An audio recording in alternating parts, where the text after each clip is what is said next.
34%. This is the percentage of Clevelanders who would recommend the city as a destination, and as destination marketers, you know that this proves to be kind of an issue considering social and the way people share and the jokes that can happen. About 3 years ago, we embarked on a change of a command in the organization. We took on some new initiatives, connectivity, wayfinding, and David is talking about changing the experiences and taking on more so than just the marketing, being responsible for what the destination actually looks like. This 34% number isn't surprising. I think that Cleveland has had a really storied history. We saw some economic downturn. I'm not going to say that it's been the greatest place always, but we certainly have taken a lot of crap. The jokes, all of the jokes, I'm sure that you've heard them. And we needed to figure out how to take this 34% and grow it. It's a tough go when you're seeing online just these mean things that people say about you, and you're standing there saying, there's a lake, and there's Broadway shows, and I promise if you come, you're really gonna like the food. It's world-renowned chefs in the city, but when it's just it's so bad, you have to take a step back and figure out what you're gonna do. Speaking of the jokes, I'm sure I was in Amsterdam, and they didn't seem to know who this was. I'm sure that you all know who this is, and I joke here, these are all sports references, but it certainly is just the tip of the iceberg in terms of the jokes. You all probably know that our hometown hero, LeBron James, went on national TV and broke up with us. So just a little bit, and rightly so. The guy is super talented, and he didn't do it without a little bit of class. He donated all the money to a charity, and he needed to move on at that point.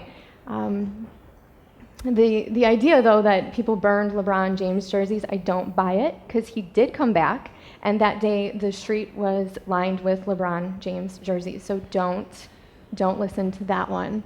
But it was just one more joke in the canister of jokes against Cleveland, and to give you an idea of the rest of it, outside of these sports-related references, I'm just going to let you watch this video. My first stop in America was in Cleveland, Ohio. Anybody from Cleveland by chance? Anybody? They made me feel at home in Cleveland, so I had to escape again. Now, I make fun of Cleveland because everybody makes fun of Cleveland. Is that correct? I mean, every country has one city people make fun of. In Russia, we used to make fun of Cleveland. We have safely landed in Cleveland. Cleveland! Jim Brown, everybody, one of the greatest football players of all time. You retired at 29 so you could get out of Cleveland, all right? The Rock has to say all shucks, 'cause Cleveland doesn't rock, no, it totally sucks. You like it? You think Cleveland's cool? I mean, I never heard anybody say, I'm going to Cleveland on vacation. Unbelievable, right? How do you approach such a situation? Well, we figured if we were going to rebrand, we were just going to be really honest and try to be the humble, sort of loyal people that we are, and get to the core and start changing the conversation. We couldn't offer lists anymore. We couldn't.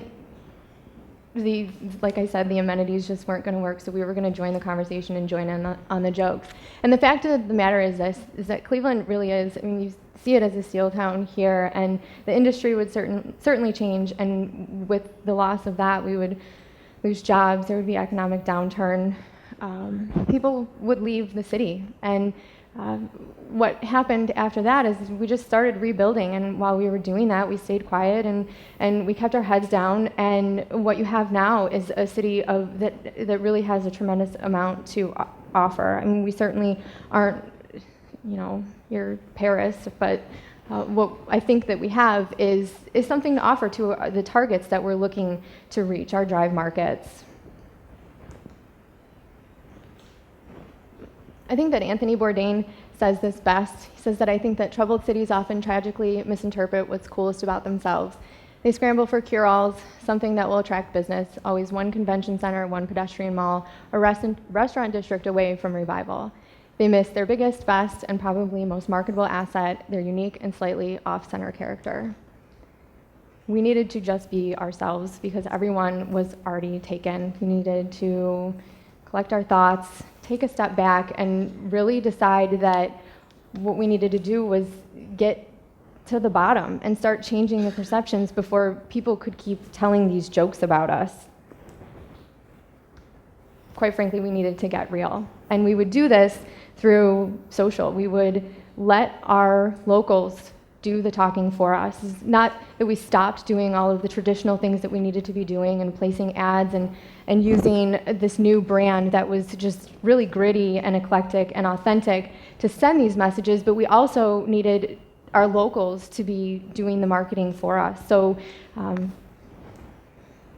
we organized under this positioning statement. And we started telling people that while we have world-class art, culture, and rock and roll, we never take ourselves too seriously. The result is irreverent and fun and always unmistakably Cleveland. You be yourself, we'll be ourselves. So you are invited to come to our city and be exactly who you are.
That's a video that would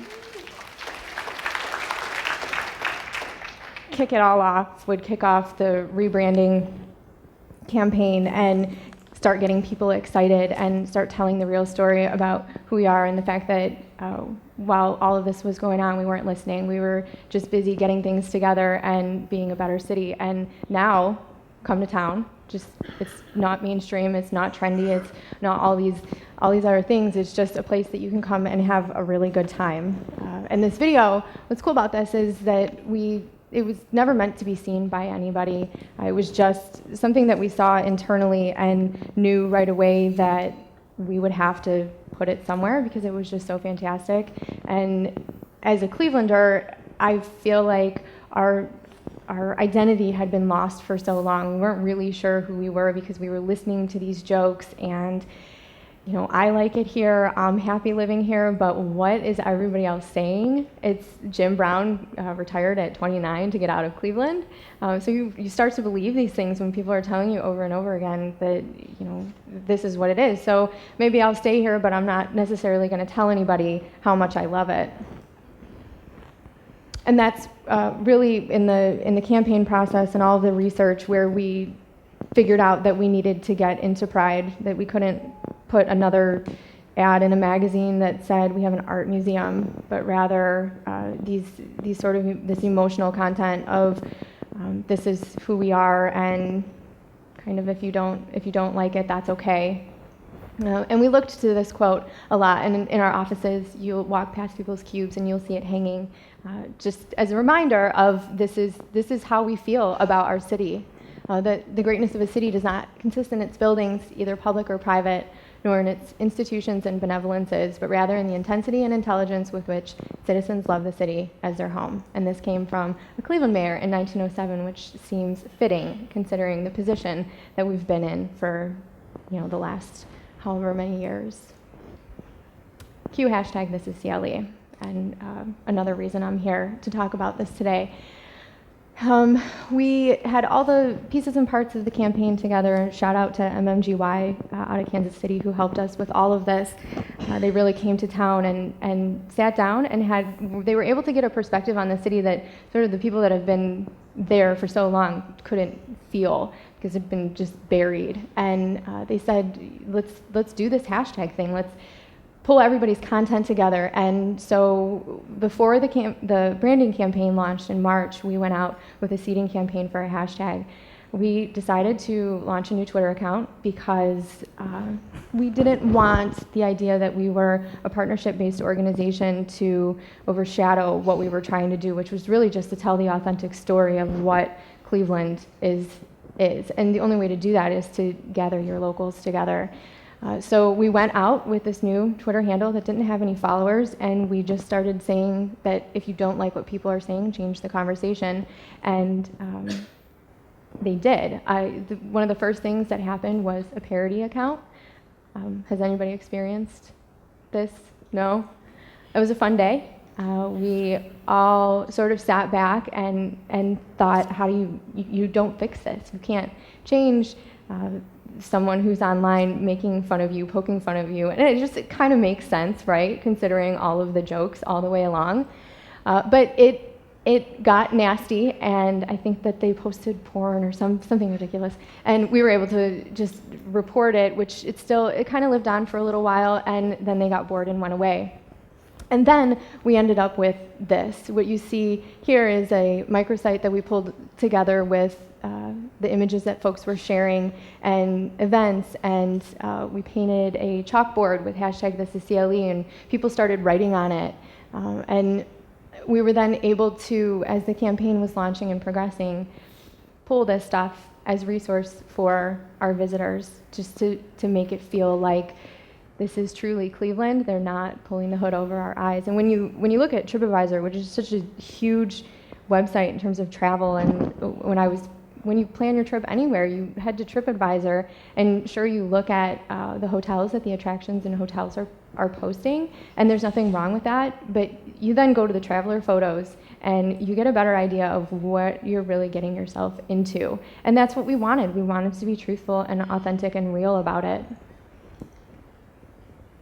From there, after we knew it was going to work, or at least have some legs for a little while, we knew that we needed to make all of it shareable. So we put together a digital kit on our website, and we provided this sort of emotional content that this isn't the place for people who follow the herd, for Clevelanders to download and post on their networks. It also includes tweets and Facebook posts and a link to the video that can be shared. And you can find that at thisiscleveland.com if you have any interest in creating your own digital kit. I'm sure most of you are doing something like this.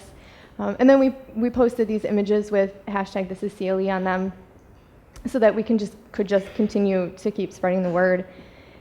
And then in addition to that, we work directly with our partners. When you have an arsenal of partners, you definitely want to try to take advantage of that. So we sent a direct mailer piece to them explaining what the movement was and why they should get involved and how it was going to ultimately benefit their place of business, because instead of them coming to us saying, can you help me with my social? Can you post this? Can you do this? We said, just use the hashtag, because the hashtag is now going to be on every piece of collateral and spewed all over the website and in our ads. So we're specifically telling folks, use this tag to find out what's going on in the hospitality industry.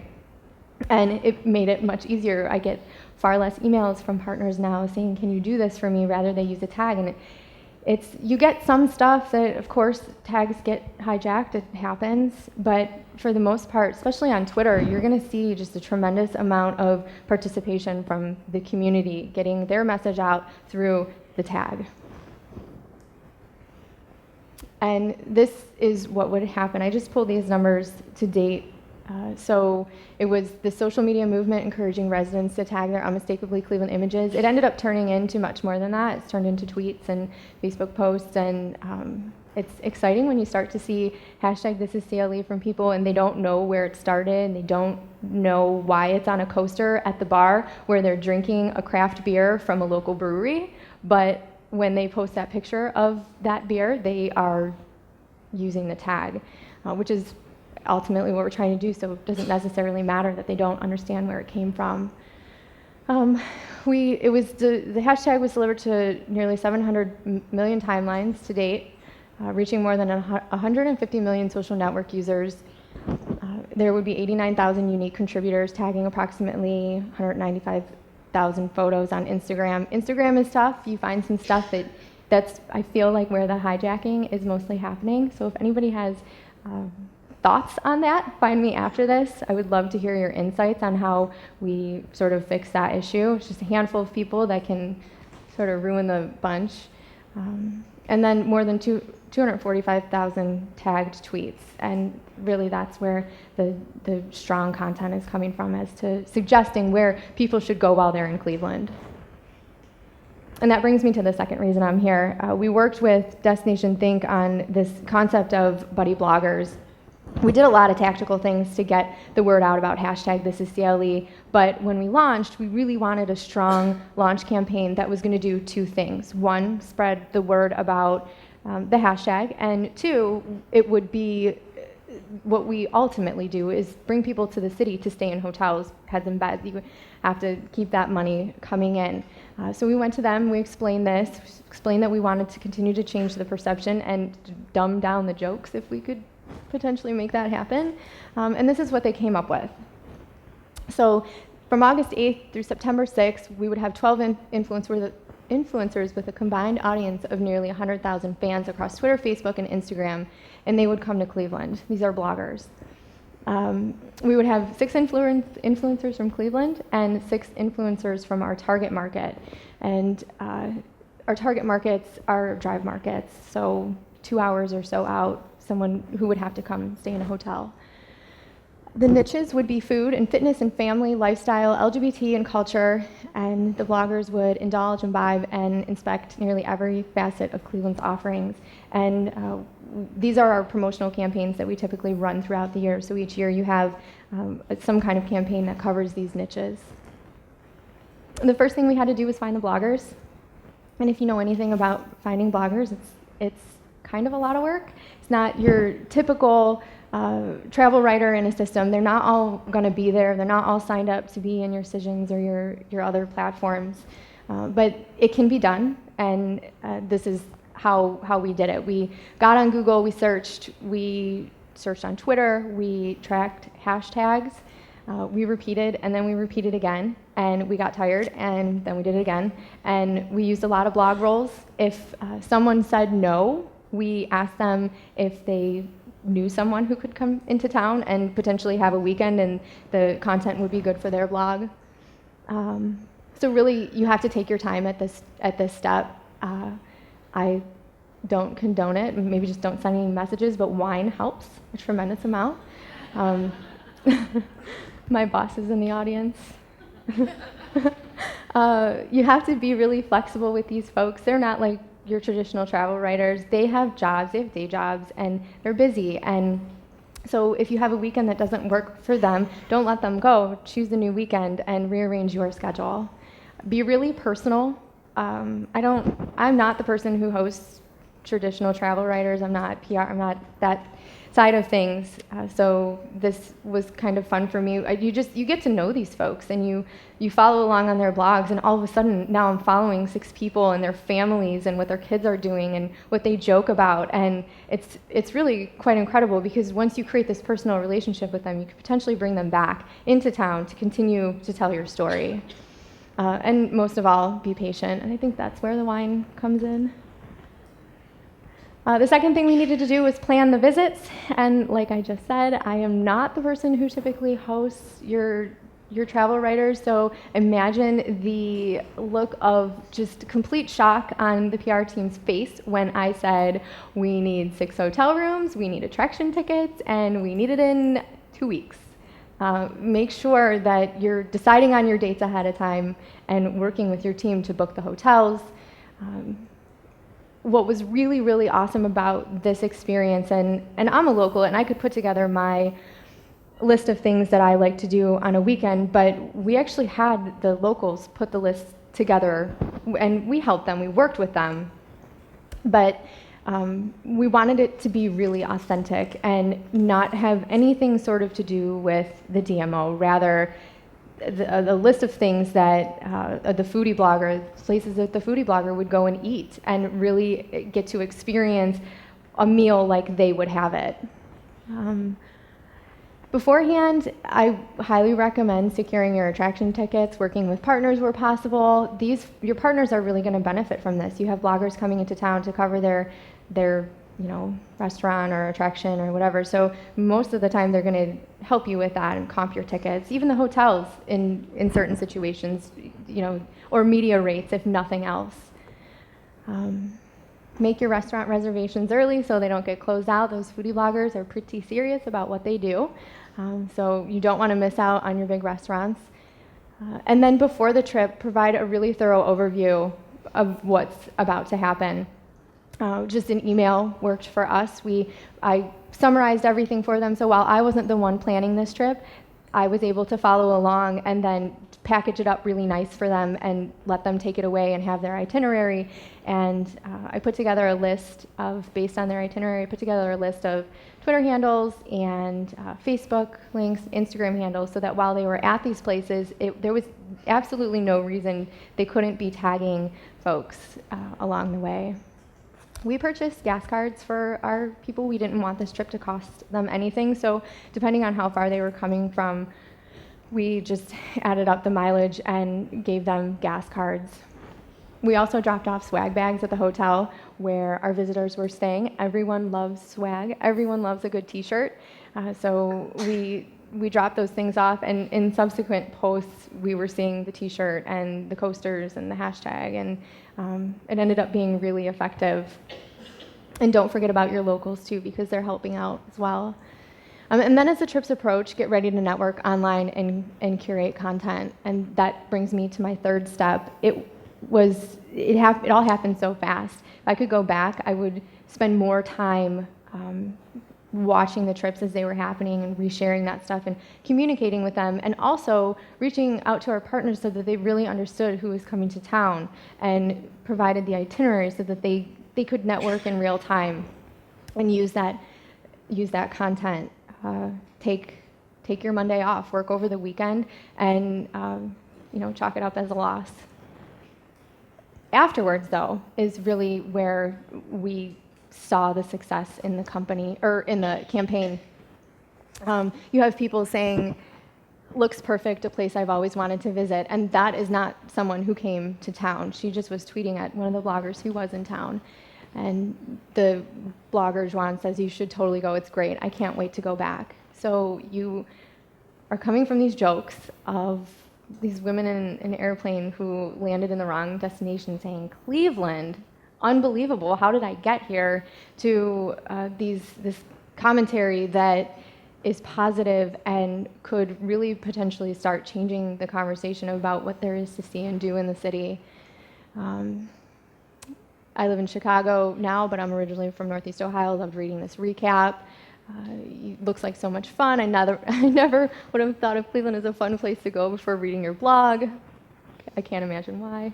And then you have, we use Storify. There are so many platforms now that you can pull all of this stuff together, but I like Storify. And afterwards, we pulled Instagrams and tweets and all of the posts into a story that we now can post along the way, and is also content for our campaigns moving forward. So this year, as we're working on our foodie campaign, we can post the foodie story and have it be just really true, authentic information that's not necessarily coming from the DMO, but from these folks that we hosted and set it for themselves.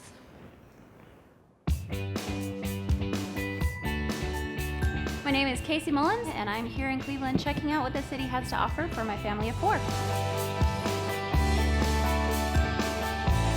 It has a much more big city feel, accommodations and amenities than what I would expect, but you get the smaller town charm and the Midwestern hospitality.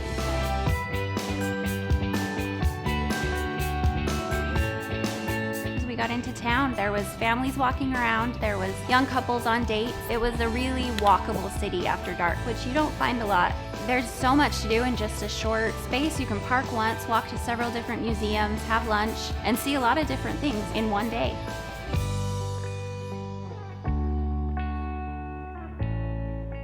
So we hired videographers as well for each trip, and it was at a pretty nominal fee. It wasn't anything too outrageous, and we during their time here, we didn't bombard them through their entire weekend. Rather, we just took a few hours with each of them and asked them permission, and they agreed to be on video. And again, we have this content that now lives on our YouTube channels and Facebook pages that allows us to promote through #ThisIsCLE and from an authentic point of view.